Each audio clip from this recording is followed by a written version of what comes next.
daal di ni ndaw si doon wax léegi. këram a ngay tàkk de. te xale yaa ngi ci biir kër. néeg ya. te bu ngeen gaawul. xale yi dinañu dee. ñoom ñëpp ñu daal di jóg. ñoom ñëpp noonu la ñu jógee. daw jëm ca kër ga. imaamu Shafii. bokk na ca. moom moo dugg. ci biir lakk gi. sauvé xale yi. génne leen. bi mu leen génnee. ndaw si ko tuumaaloon. daal di xool. ay rongoñam rot. mu ne ko lan la. mu ne ko man dey. dafa am ñoo xam ni. dañ maa fay xaalis. ni naa la tuumaal. ba ma tuumaal la. tuumaal ju toll nii. te loolu neexuma. te jëf ji nga def. as gor rek ko koy def. as gor dong moo ko mën. taalibe yi ne ko. waa imaam Shafii. yow lu tax dindi woo tuuma yi. mu leen su ma dindi woon tuuma yi. mu ne kon bu ma dindi woon tuuma yi. di ngeen xaajale koo ñaar. dana am ñoo xam ni. danañu ànd ak man. waaye daañu am sikki sàkka. am xel ñaar. am ñoo xam ni. dañuy dem. te loolu bëgguma ko. waaye li ma leen di digal. foofu lay waxee. foofu laa bëgg a waxee. li ma leen di digal. moo di. ànd bu ngeen di ànd ak as gor. na mel ni tàndarma. su ngeen lekkee ñam way jariñ. la dul jariñe. di xoox ba. sànni leen ko te noppi.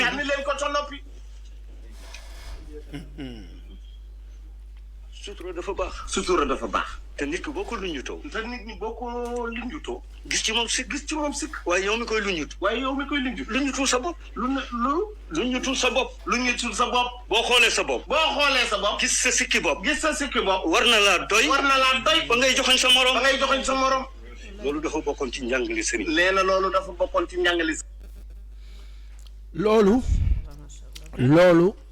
loolu ñu ngi see gërëm sunu baay bii nga xam ne moo la jabootu sunu maam bu Kunta Antoine Diome kilifa bi dafa dem di jaale ji porte-parole ba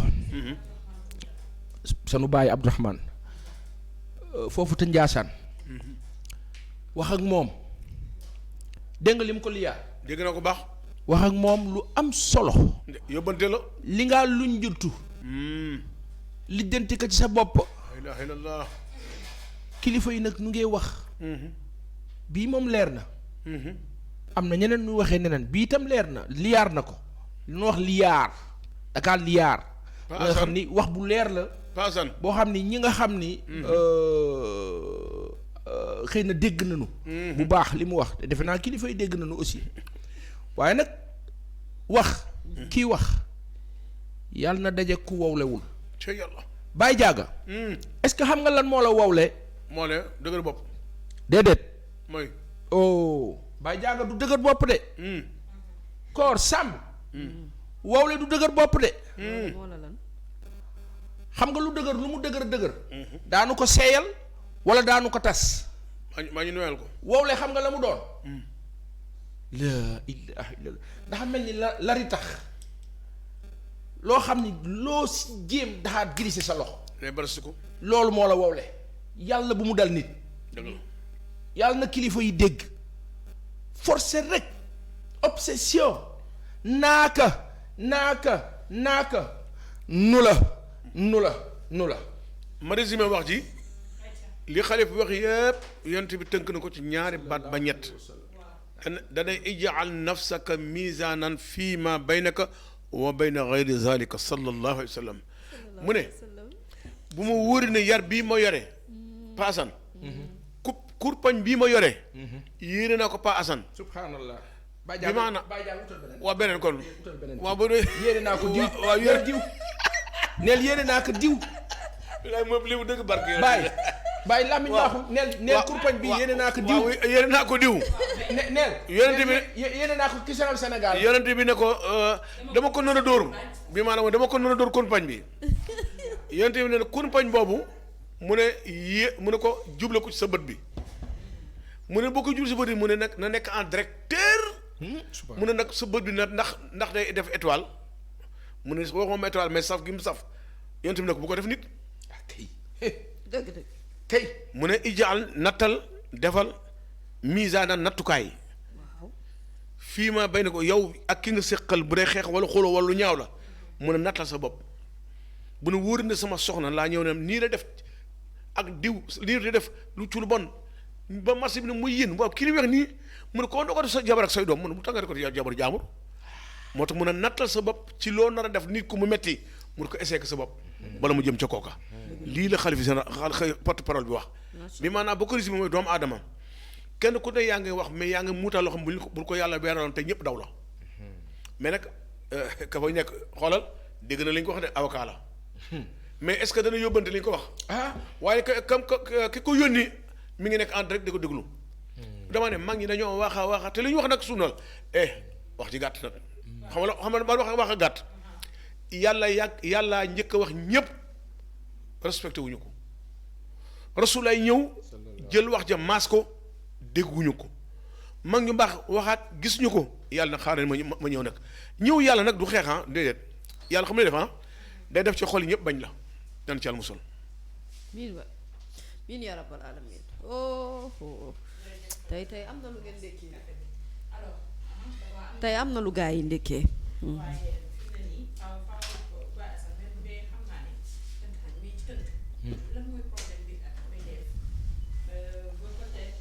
excusez-moi man maa laaloon sama micro lan mooy problème bi ak PDF ba saa yu waxee Pape Djibril Fall mu jur polémique léeg-léeg day wax soit bu demee ci manifestation xale yi yuuxoo ko wala mu wax mu jur ay problème ba daanaka ñi ci ëpp ci ndaw yi dañ naan dafa nekk ci biir opposition bi mel ni kuy jàmmarloog encore waa opposition.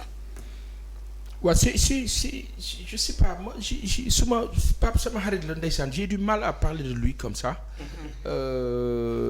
Et j'ai envie de le voir et de lui parler peut-être. pour xam réellement sa position. Mais je suis un peu gêné, un peu dubitatif, un peu circonspect même, parce que c'est vrai qu'on se pose des questions. Maintenant, Pape est un non-aligné. Tout dépend de qu'est-ce qu'on appelle non-aligné.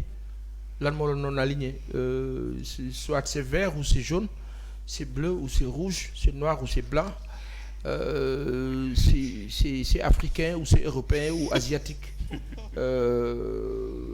Ce n'est pas du tout aborigène. C'est opposition au pouvoir. C'est opposition au pouvoir.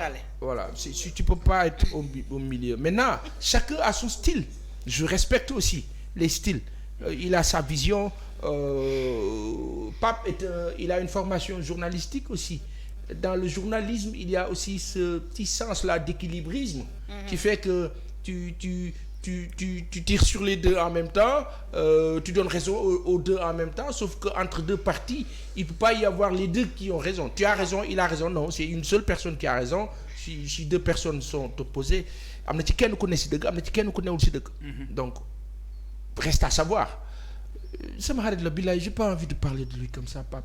Mais malheureusement, Pape, il faut corriger. Il va falloir corriger. Il va falloir corriger. Aïcha, Adjaratou PDF Pape Djibril Fall yow dafa question bi may posé Baye Assane rek moom laa lay laajal pourquoi saa yu waxee mu jur polémique. Mais Pape Djibril il est entré dans la politique.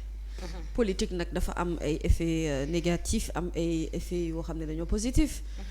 Moom dafa nekk ci benn tournant boo xamante ne ni en fait il n'est pas. Je dirais pas qu'il n'est pas chanceux parce que finalement yow yoon bi ngay décider jaar yow yaa koy décider sa bopp mais nit la koo xamante ne bon il a ses ambitions propres de devenir président de la République notamment ambition bu njëkk moo nekkoon député nekk na ko léegi fu mu nekk nii samp na dëndëm pour nekk ci présidentiel enfin pour nekk président de la République donc dafa nekk ci jongante boo xamante ne ci wàllu politique donc forcément xëy na ñi nga xamante ne à la limite ñoom la war a xoolee comme ay collaborateurs daf leen di xoolee un peu comme ay adversaires politiques et pour être logique dans sa démarche dafay attaquer ñi nga xamante ne kon ñoom ñoo nekk ci ay adversaires politiques directement est-ce que maintenant loolu c'est positif pour lui je ne pense pas parce que fi mu nekk nii situation bi nu nekk nii xam nga Nabucor coow li mooy affaire bi dafay am fu muy toll foo xamante ne question politique yi il faut ñu off ko tuuti xam nga lu tax dana koy off pour un moment du yàq ci sa ay ambition dara mais dafa di maanaam bu principe taxawee pour man principe googu nga xamante ne moo tënk nit ñi te principe boobu war a lalu ci dëgg dëgg googu yow boo ko gisee quel que soit camp boo war a féetee da nga war a bokk ak nit ñi dëgg gi voilà donc aujourd'hui il y a une vérité il y a une réalité qui est là par rapport à une situation boo xamante ne situation boo xamante ne moo yóbbee nit ñi tey ci crise bi ñu nekk ak tension bi ñu nekk à la limite nit ñi taluñu ko yuuxoo kan ak lan moo indi lan problème bi mooy aujourd'hui dafa am benn leader boo xamante ne dañoo jàpp ne dafa bëri ay injustice yu ñu teg ci ginnaawam donc kooku nag à la limite bu fekkente ne solidariser wuloo ak moom ci li muy dund te nga xamante ne ñu bëri nu ngi koy bokk naqarlu c'est normal que kon tu te mets à dos képp koo xamante ne maanaam ci yoon woowu la nekk loolu nag mooy aspect négatif yi après il faut assumer li nga xamante ne moom mooy prise de position yi nga xamante ne jël na ko de toute façon depuis qu'il est à l'Assemblée nationale gis nañu bu yenn manifestation yi amee amaana xëy na dafay taxaw mais il n'a pas réussi à convaincre une certaine partie de la population boo xamante ne adhéré wuñu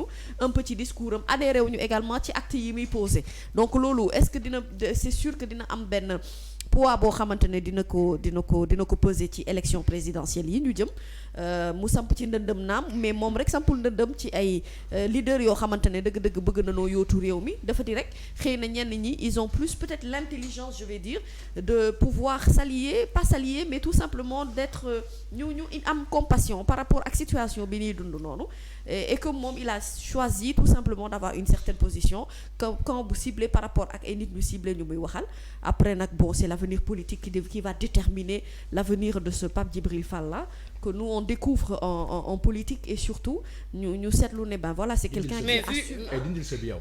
mais dindil sa bi de Pape Djibril dindil sa bi dindi ko dindil. j'ai pas compris. de ce Pape Djibril mu ne nga dindi sa bi. sa baag laa ba dindi ko. de Pape Djibril Pape Djibril Fall moom. je parle de lui ce démonstratif. je montre. de Pape Djibril rek. de ce Pape Djibril Fall. de Pape Djibril moo gën a démonstratif. mi nga xamante ne waaw de Pape Djibril Fall. sama xarit la bu ko def. waaw lu ngeen wax bilaay defuma ko dara mais c'est-à-dire que man xam nga Pape Djibril yàlla xam na ne defuma ko dara de man dama comprendre un peu position yi mu am position politique. mais naka lañ ko mën a il est dans la politique. vu la tension bi nga xamante ne moom actuellement au Sénégal. ak di ñuy teg ci kaw opposition bi. waaw boo melee ni tamit kuy tirer ci kaw opposition bi. Pape ba pare di woote ne tu fais partie de l'opposition est-ce que du xaw a contradictoire. li Mami Samb di wax moo la dëgg.